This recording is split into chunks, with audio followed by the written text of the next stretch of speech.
Focusing inward strengthens the brain's reward circuitry in a way that fundamentally changes how you perceive growth. This isn't just mindset.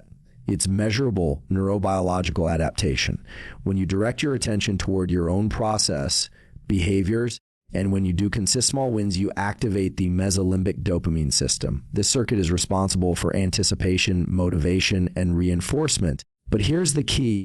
And when dopamine is released as a result of your actions, not someone else's reaction, it starts to rewire your baseline motivation. Most people chase external validation, likes, praise, applause. That kind of stimulus triggers a quick dopamine spike followed by a crash. It's unstable. But when you generate dopamine from completing your own morning routine, from seeing a slight improvement in your workout performance, from journaling your own thoughts clearly, that's internalized reward.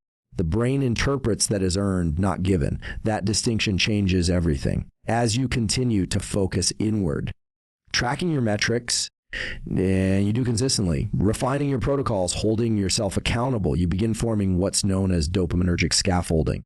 This is the process where the brain builds reinforcement structures around behaviors it deems valuable. In simple terms, and what you consistently reward internally becomes your new identity.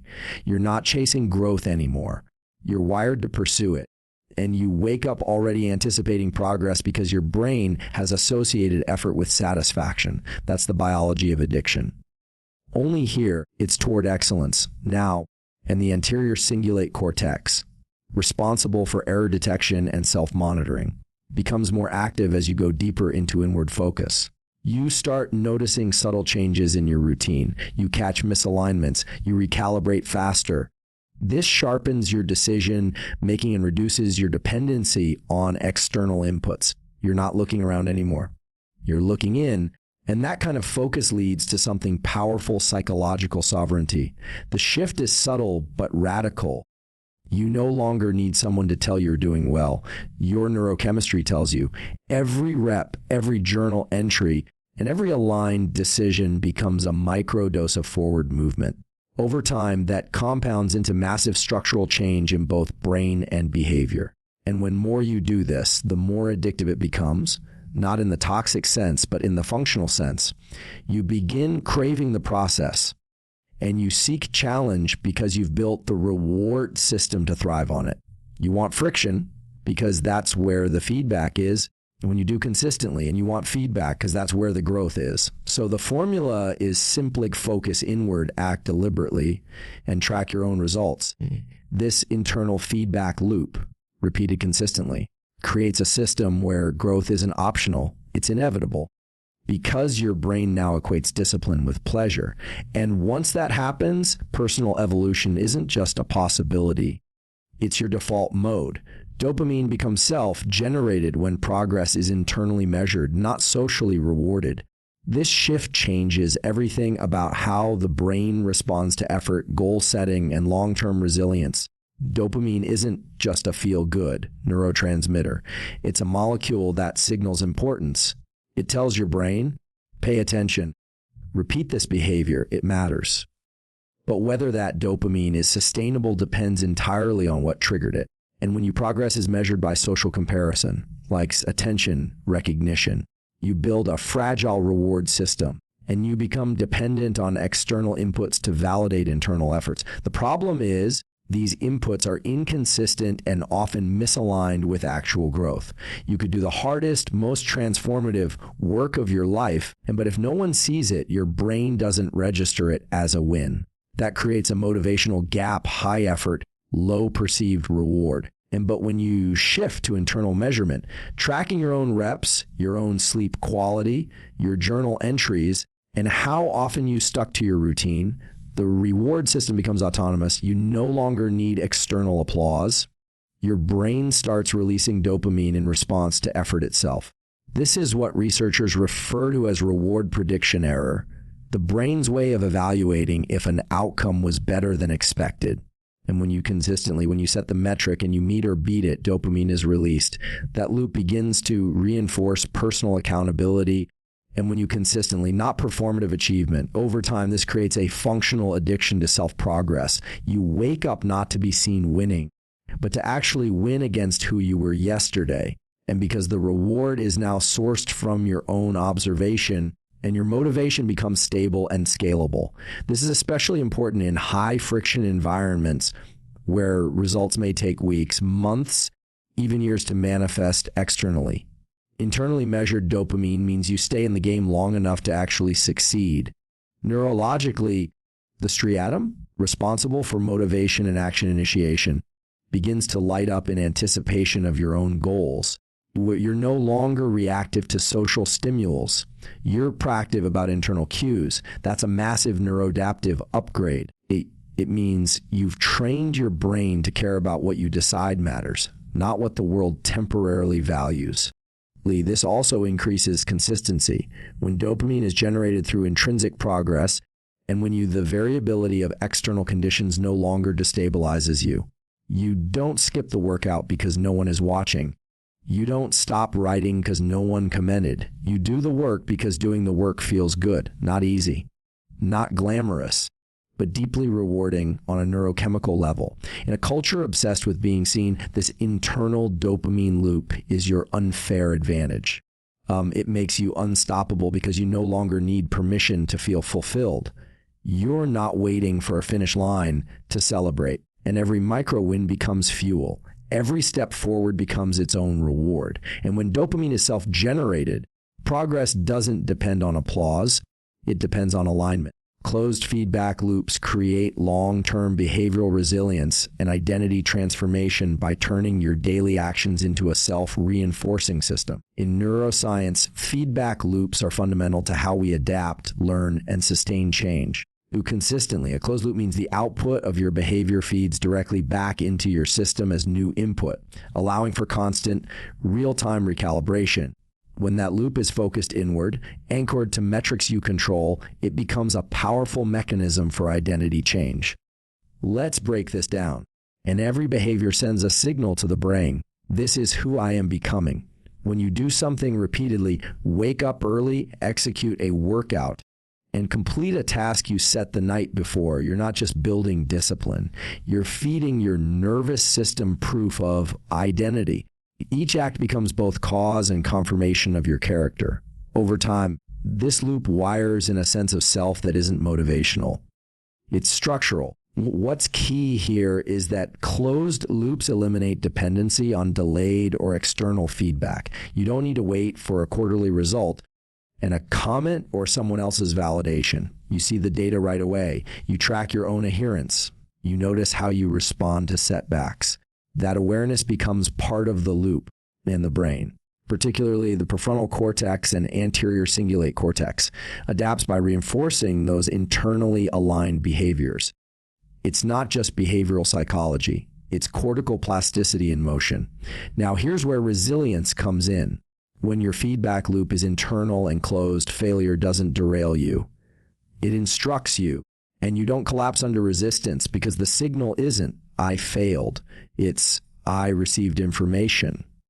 That keeps the loop alive. When you do consistently, instead of quitting, you adjust. Instead of spiraling, you adapt. That's resilience, not toughness in the old sense, but the ability to sustain effort by metabolizing feedback efficiently. Biologically, this increases stress tolerance and cognitive flexibility. You're not just reacting, you're recalibrating. And identity transformation happens because repeated behaviors, especially those reinforced through self-generated feedback, reshape the way the brain predicts and prioritizes. If you act like someone disciplined, the brain eventually recognizes discipline as your default. If you show up daily for your plan, the brain marks consistency as a core trait, and this isn't theoretical. And when the basal ganglia and reward circuitry start automating those behaviors as habits, what used to be effort becomes identity. When you critical part is that the loop remains closed. That means you don't outsource your sense of progress. You don't toggle between different standards. You define the metric, you measure the result, and when you refine the behavior, all inside the system of you, over time, this creates a psychological and neurological fortress. And your progress becomes self-fueled, your growth becomes identity-backed, and your behaviors are no longer experiments. Their evidence? Closed feedback loops are not just a productivity tool, they are a biological tool for self-authorship. You don't wait for change. You loop it, track it, and become it. And daily routines aligned with biology, not emotions, optimize cognitive and physical output because they operate on principles your nervous system is designed to follow. And the brain and body are rhythmic systems. They crave predictability, regularity, and structure to function at a high level. You do consistently when your actions are built around biological timing rather than how you feel in the moment. You stop negotiating with your impulses and start activating your full physiological potential. Let's begin with circadian rhythm. This internal 24-hour clock regulates everything from cortisol release to core body temperature to cognitive alertness. When you wake, train, eat, and sleep according to the same anchors each day, you stabilize this rhythm. And that leads to consistent hormone patterns, especially cortisol in the morning and melatonin at night, which in turn affect your energy, mood, and when you capacity for deep focus. When your body knows what to expect, it prepares in advance. That's anticipatory regulation, your system setting itself up for performance because of routine. Now contrast that with emotion-based living. When you do consistently, you wake up and decide whether to exercise based on how you feel. You eat when you're bored, skip rest because you feel guilty, or delay sleep because you're stimulated by screens. These decisions are not grounded in biology. They're reactive. They confuse the system. You teach your brain that unpredictability is the norm. That leads to inconsistent energy, unstable performance, and reduced willpower over time. Why? Because emotional states are transient, but biological processes are wired to cycle predictably. And when you align with biology, you tap into predictable neurochemical windows. For example, and when delaying caffeine intake for 690 minutes after waking supports the natural peak of cortisol, preserving energy balance. And training between 4:00 p.m. takes advantage of peak body temperature and reaction time. Deep focus is easiest within 90 minutes of waking. When your dopamine and norepinephrine levels are highest, these are not opinions. They are system-driven facts. And when you build your day around them, you gain access to performance without burnout. Daily routines also reduce what's called decision fatigue. The more choices you have to make, and the more cognitive energy you burn. But when your routine is fixed, wake, hydrate, move, write, reflect, you automate output. The brain stops asking, should I, and starts executing. That energy gets redirected to higher order tasks like learning, problem solving, consistently, and strategic thinking. It's a neurological upshift. Importantly, routines built on biology are emotionally stabilizing. You don't rely on mood to take action. In fact, action begins to regulate mood. The discipline of a morning walk, focused breathing, or controlled exposure to light calibrates your nervous system, lowering baseline stress while increasing executive function. Over time, this changes not only what you do, but how you think. The brain becomes organized around forward movement, not emotional volatility. When the goal isn't to suppress emotion, it's to stop letting it dictate performance. When daily habits are rooted in biology, they outlast fatigue, stress, and distraction. They create consistency, and consistency over time builds capacity. And when you consistently, that's how physiology becomes your ally in mastering both your mind and your mission. Micro-level control over personal systems leads to macro-level transformation because the nervous system is designed to scale small, consistent inputs into large structural outcomes. When people talk about transformation, they tend to think in terms of breakthroughs, sudden, dramatic shifts. But from a neurobiological standpoint, the most sustainable transformations are incremental. They start with micro decisions and what time you wake up, when you hydrate, how you breathe under pressure, how you respond to failure. These decisions shape your internal system, especially those that regulate focus, energy, motivation, and resilience. And when the human brain is a pattern recognition machine, it builds pathways based on repetition, not intensity. And that means a single decision, executed consistently, has more long-term impact than a dramatic effort that's unsustainable. And every time you execute a behavior with intention, especially at the start or end of your day, you are embedding a protocol into your nervous system.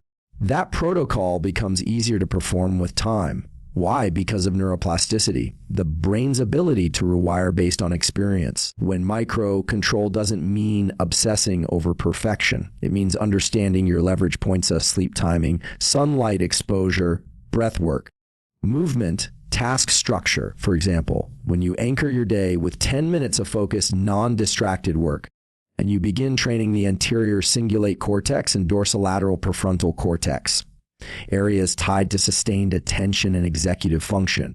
Over time, this simple habit scales into longer focus windows, deeper cognitive endurance, and better emotional regulation. This principle also applies physiologically. And a micro adjustment like reducing screen time 90 minutes before bed impacts melatonin release and deep sleep quality. You better sleep improves synaptic consolidation, emotional stability, and immune function. Now you're not just sleeping better, you're thinking clear, making better decisions, and recovering faster. That's a macro gain born from a micro input. The body and brain love stability at the foundational level. When your internal systems, hydration, sleep, meal timing, movement, become consistent, they reduce background noise in the nervous system. This frees up capacity for adaptive stress. And when you do consistently and goal-directed behavior, you become less reactive and more deliberate. And when you do consistently, you stop leaking energy into managing costs and start directing that energy toward building systems. There's also a powerful shift in identity. And when you control the micro with precision, your brain starts tracking those wins. The dopamine system, especially the ventral tegmental area and nucleus accumbens, responds to these self-directed behaviors by reinforcing motivation. And when you do consistently, in essence, you begin to crave the structure you once resisted. And when that loop sets in, you don't have to force transformation. And what emerges naturally, because your systems are aligned, consistent, and scalable, macro-level change doesn't require a new life. And it requires new micro loops, stacked and repeated with discipline. It's not about motivation. It's about systems biology. When the small behaviors are right, the big results are inevitable. And the real break consistently isn't found in grand gestures or fleeting motivation. It's built through precise, consistent focus on the systems within your control. When you turn your attention inward, align your daily routines with biology, you do consistently and create self-reinforcing feedback loops. You shift the architecture of your mind and body, and you stop reacting to the world and start engineering your identity. Each micro-level decision becomes a vote for who you're becoming. And over time, and that compounding effect rewires not just your habits, but your future. The path to winning isn't external, it's internal. Focus on you until you win, and your biology will take care of the rest.